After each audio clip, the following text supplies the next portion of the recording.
आपने बोलने का मौका दिया, लेकिन मैं अध्यक्ष महोदय आपसे मैं निवेदन करना चाहूँगा कि हम लोग सुबह से सदन में बैठे हुए हैं और लोगों को 10-10 मिनट 12-12 मिनट तक मिले हैं। यहाँ तक कि जिनके आबादी जो है 1.5 लाख है, वो लोग 6-6, 7-7 मिनट तक बोले हैं।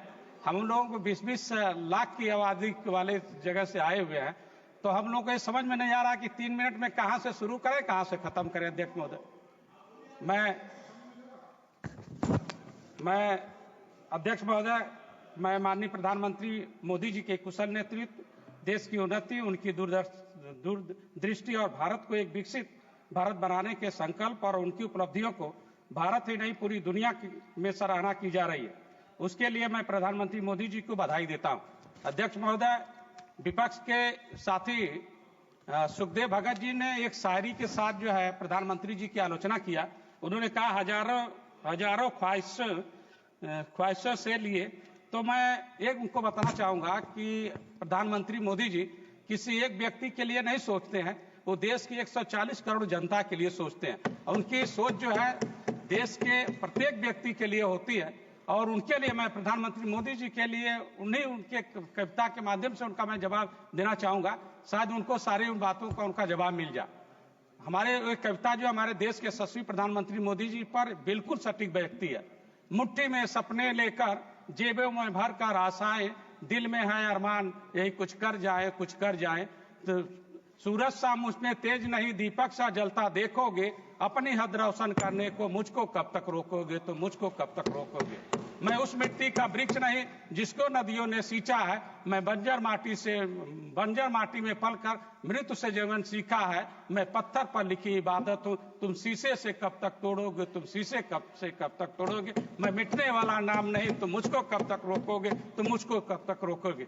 इस जग में जितने जुर्म नहीं उतने सहने की ताकत है, शोर तानों के भी बीच में रहकर सच कहने की आदत है। मैं सागर जैसा गहरा हूं, तुम किसने पत्थर फेंकोगे, मैं चुन चुन कर आगे बढ़ूंगा, तुम मुझको कब तक रोकोगे, तुम मुझको कब तक रोकोगे।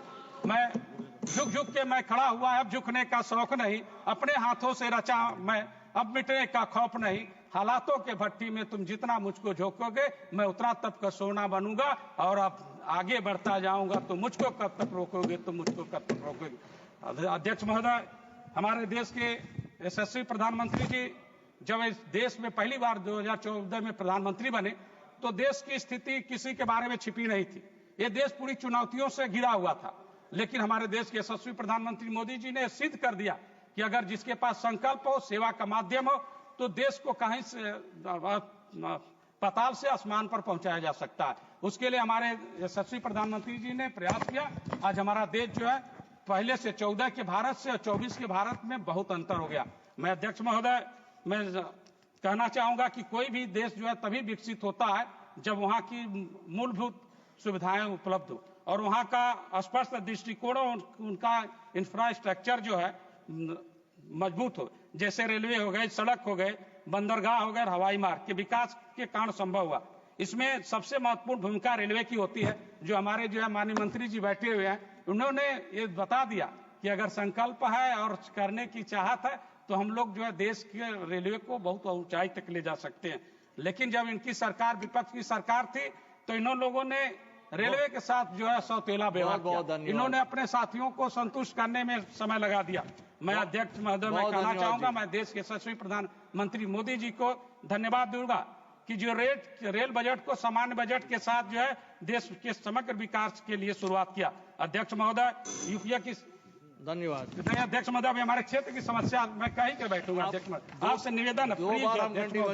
अध्यक्ष महोदय, मैं कालीन की नगरी भदोही से आता हूँ और उसमें आपसे आग्रह करूंगा कि हमारा जो है जिला छोटा है और चारों तरफ से रेलवे ट्रैक से घिरा हुआ है। हम लोग दूसरे के जाने के तो रास्ता दे दिए, लेकिन हमें जाने के लिए रास्ता नहीं।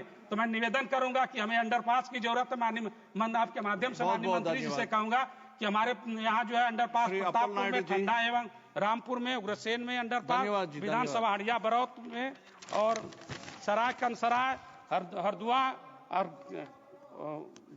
बेलवा पट्टी, भोवारा और मुख्य चेड़ी, लच्छागिरी एवं सैदाबाद में अंडरपास की जरूरत है। यही नहीं